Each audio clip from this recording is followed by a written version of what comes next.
Shalom, selamat malam sahabat-sahabat yang terkasih dalam Tuhan Yesus Kristus. Kembali pada malam hari ini kita akan baca firman Tuhan yang terambil dari Yesaya 52 sampai 53. Mari sebelumnya kita persiapkan hati kita bersatu di dalam doa.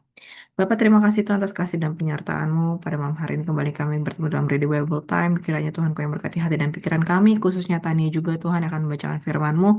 Biar Tuhan Kau yang berkati sehingga kami bisa mengerti dan menerima firman-Mu Tuhan. Dan biarlah firman-Mu itu juga bertumbuh dalam hati kami, pikiran kami. Dalam nama Tuhan Yesus kami sudah berdoa dan mengucap syukur. Haleluya. Amin. Yesaya 52. Tuhan menyelamatkan Sion. Terjagalah, terjagalah. Kenakanlah kekuatanmu seperti pakaian, hai Sion.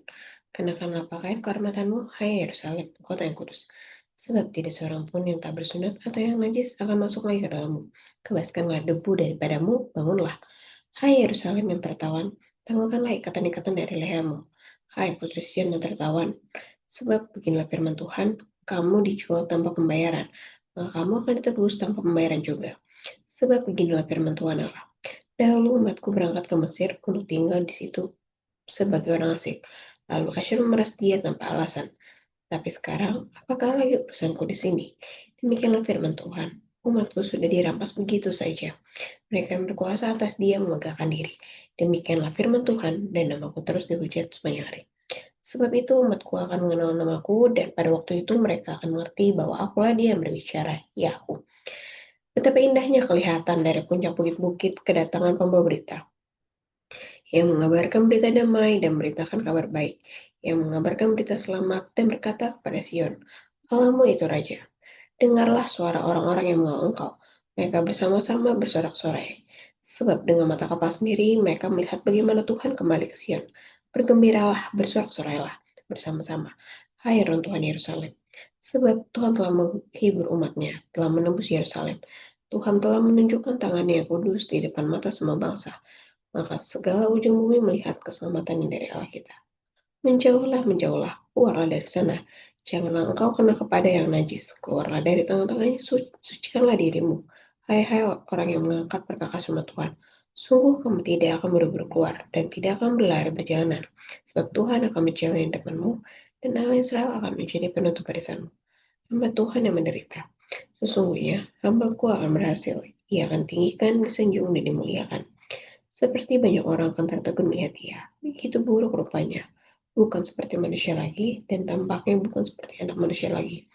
Demikianlah ia akan membuat tercengang banyak bangsa, raja-raja akan mengatupkan mulutnya dia. Sebab apa yang tidak diceritakan kepada mereka akan mereka lihat, dan apa yang tidak mereka dengar akan mereka pahami. Yesaya 53. Siapa yang percaya kepada berita yang kami dengar, dan kepada siapa tangan kuasa Tuhan dinyatakan? Sebagai taruh ia tumbuh di hadapan Tuhan, dan sebagai tunas dari tanah kering. Ia tidak tampan dan semaraknya pun tidak ada, sehingga kita memandang dia, dan rupa pun tidak, sehingga kita menginginkannya. Ia dihina dan dihindari orang, seorang yang penuh kesengsaraan dan yang biasa menderita kesakitan. Ia sangat dihina sehingga orang menutup mukanya terhadap dia, dan bagi kita pun dia tidak masuk hitungan. Tetapi sungguhnya penyakit kita lain tanggungnya, dan kesengsaraan kita yang dipikulnya.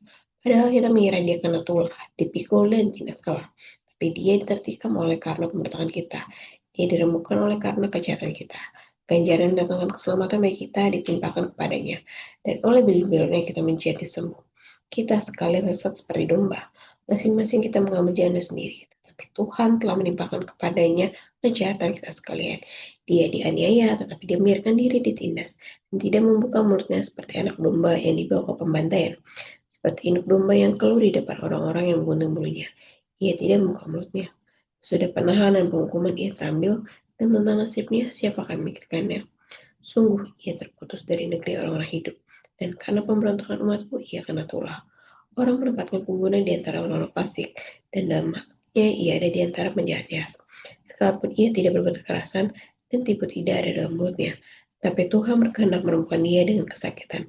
Apabila ia menyerahkan dirinya sebagai korban penebus salah, ia akan melihat keturunannya, umurnya akan lanjut dan kehendak Tuhan akan terlaksana olehnya. Sesudah kesusahan jiwanya, ia akan melihat terang dan menjadi puas. Dan hambaku itu, sebagai orang yang benar, akan membenarkan banyak orang oleh hikmatnya, dan kejahatan mereka dia pikul. Sebab itu aku akan bagi kepadanya orang-orang besar sebagai rampasan, dan ia akan peroleh orang-orang kuat sebagai jarahan.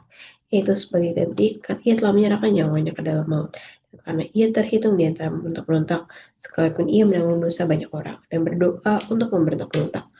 Amin. Nah, kata Tasya, dari firman yang telah kita pernah baca pada hari ini, mungkin aku mau mention juga dari Yesaya 52 ya Kak, dari firman ini, mungkin kita diingatkan kembali bahwa Tuhan tidak pernah meninggalkan umatnya, di mana meskipun sedang lagi keadaan sulit dan penuh ketidakpastian, Tuhan mau membawa kabar baik, yaitu pemulihan, harapan, dan keselamatan bagi orang-orang yang memang percaya kepadanya. Mungkin kita bisa kaitkan dengan kehidupan sehari-hari di mana dalam kita menjalani kehidupan sehari tentunya kita tidak akan lepas dari adanya masalah atau khawatir terkait apapun itu, lingkungan sekitar kita, pekerjaan, keluarga, kesehatan, dan masa depan. Namun melalui firman ini yang kita baca ini, Tuhan mengajak kita untuk tetap percaya bahwa Tuhan uh, terus bekerja dalam kehidupan kita, Tuhan berdoa atas kehidupan kita, sehingga melalui ini kita memiliki jadi ada pengharapan bahwa semuanya akan baik pada waktunya yang telah Tuhan siapkan. Sehingga tugas kita untuk saat ini untuk tetap setia, percaya, dan hidup benar sesuai turut rencana Tuhan, sehingga semua yang akan rencana Tuhan pun akan tergenapi dan indah dari apa yang kita pikirkan. Kalau dari katanya sendiri bagaimana? Betul, Tan. Aku sih setuju ya sama apa yang tadi kamu sampaikan gitu ya. eh Bahwa memang dari apa yang kita baca pada malam hari ini gitu ya, eh, memang bahwa kekuatan Tuhan itu tuh memang dahsyat banget yang kita rasakan gitu, dan benar-benar Tuhan sebagai eh, Tuhan tuh kalau aku lihat tuh ya di mana sebagai benar sekuatnya Tuhan, tapi dia mau merendahkan dirinya di mana dia menderita juga, mendapat penderitaan fisik juga yang sangat hebat. Dia dihina, dihindari, dipandang rendah orang banyak, tapi dia tuh tidak apa ya, tidak tidak membalas atau apa, tapi justru dia tuh dengan dengan menderita, menanggung penolakan, hukuman mati itu tuh cuman karena untuk menebus kita doang gitu loh, Tan. Jadi aku kembali diingatkan juga betapa dahsyat dan betapa hebatnya kasih Tuhan itu gitu. Bahwa penderitaan yang Tuhan terima itu hanya untuk menebus dosa manusia aja. Jadi ya kita patut bersyukur, dan gimana kita mempertahankan gitu ya, kasih yang Tuhan kasih melalui setiap pengorbanannya itu dengan mempunyai kehidupan yang berkenan dan kudus di hadapan Tuhan. Seperti itu sih, Tan. Oke Kak, ada tambahan kembali? Sudah, jika tidak ada kita share ayat masnya. Untuk Mas pada hari ini baru ditampilkan, diambil dari Yesaya 52 ayat 10. Mari kita baca bersama-sama. Tuhan telah menunjukkan tangan yang kudus di depan mata semua bangsa. Maka segala ujung bumi melihat keselamatan dan dari Allah kita. Amin. Mari kita bersatu dalam doa. Terima kasih Tuhan atas firman yang telah kami terima pada hari ini. Dan biar Tuhan melalui firman ini kita dapat menerapkannya dalam kehidupan sehari-hari ya Tuhan. Dan biarlah firman dapat berbuah dalam kehidupan kami. Terima kasih Tuhan Yesus. Terpujilah nama Haleluya. Amin.